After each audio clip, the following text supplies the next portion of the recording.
Thanks, Cahirlik. The Minister has said he's looked forward to opportunistic noise from this side of the House. In this new way of doing politics, he's chosen to leave the House straight away. Obviously, he's had enough. I must confess, Cahirlik, to not having his county council experience, which he seems necessary to understanding macroeconomics, but I'll do my best nonetheless. Cahirlik, there is only one message which I want to get across to this government in preparation for 2013, and it's this. The regressive nature of last year's budget cannot be allowed to happen again. Analysis of last year's budget by the ESRI showed that there is a perfect correlation between household income and how much pain a household was required to take. Unfortunately, the correlation was as follows. The less money you had, the more this government asked you to carry of the burden.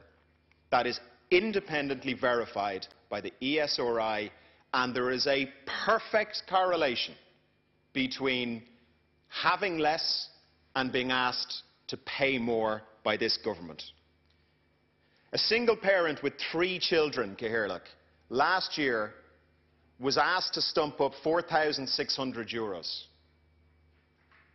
An individual earning €200,000 was asked to stump up €100. So this is what this government did last year, by choice. They asked a lone parent with 3 children to contribute 46 times more to correcting the deficit than a high earner earning €200,000. And are we surprised, Cahirlik, to hear that there are now 1 in 10 children in our country living in food poverty? That one of the most developed nations on earth, a country which still has one of the highest average incomes in the world, allows 1 in 10 of its children to suffer from food poverty is nothing short of disgusting. And Cahirlik, last year's budget did not only not alleviate that, it made it happen. I do not say this lightly, and I do not say this for effect, despite cheap jibes from senior cabinet ministers. Every single Labour and Fine Gael cabinet member should feel a deep sense of shame for agreeing last year's budget. So to try and avoid that this year, there's 2 things I'd like to suggest. One is that an impact analysis of the proposed measures is done before they are announced. We need a poverty impact assessment. This is standard practice in other countries. We need to know how many more Irish children are going to be in food poverty after this budget. We need to know how many more families are going to fall below the poverty line. We need a gender impact analysis. When the vast majority of decision makers are men, policies tend to be unbalanced. 85% of Dáil Éireann is male. 88% of the cabinet is male. Minister Noonan's statement on the budget earlier today is a perfect example of this. In his section on the labour market, the only sector of the economy he mentioned was the construction sector. The vast majority of jobs which will hopefully be created by the €17 billion capital expenditure programme will be male. And yet the live register figures show that the biggest increase in unemployment is not being suffered by men, it's being suffered by women. The second thing I'd like to propose is that the government looks at more investment-led options. Now, investment capital can be raised through a range of sources.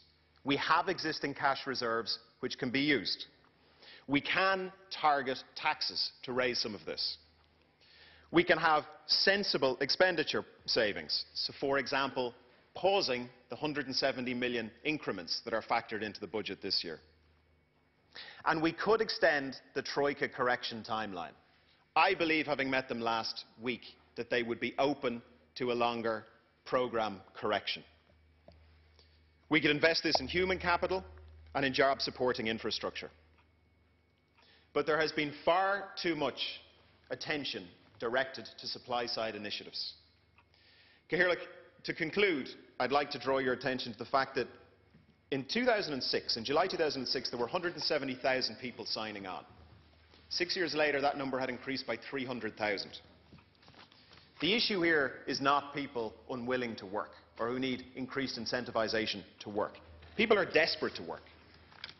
And solving that requires addressing demand side. It requires, Cathaoirleach, more rigorous investment. It is not acceptable for these people to be written off. The IMF forecast for 2017 is we'll still be at 11% unemployment. That's 325,000 people. It is not acceptable for us to view these as collateral damage of the crisis. It is not acceptable to continue to refuse to hire new teachers in the name of Croke Park. And it is not acceptable, Cathaoirleach, to award €410 million in increments between the last budget and this one, and claim that there's only €90 million available for a micro-enterprise fund. It is my hope that this government takes a very different approach to Budget 2013, and it is my hope that they will begin finally to start putting the citizen ahead of the health of the balance sheets of the banks. Thank you, Deputy.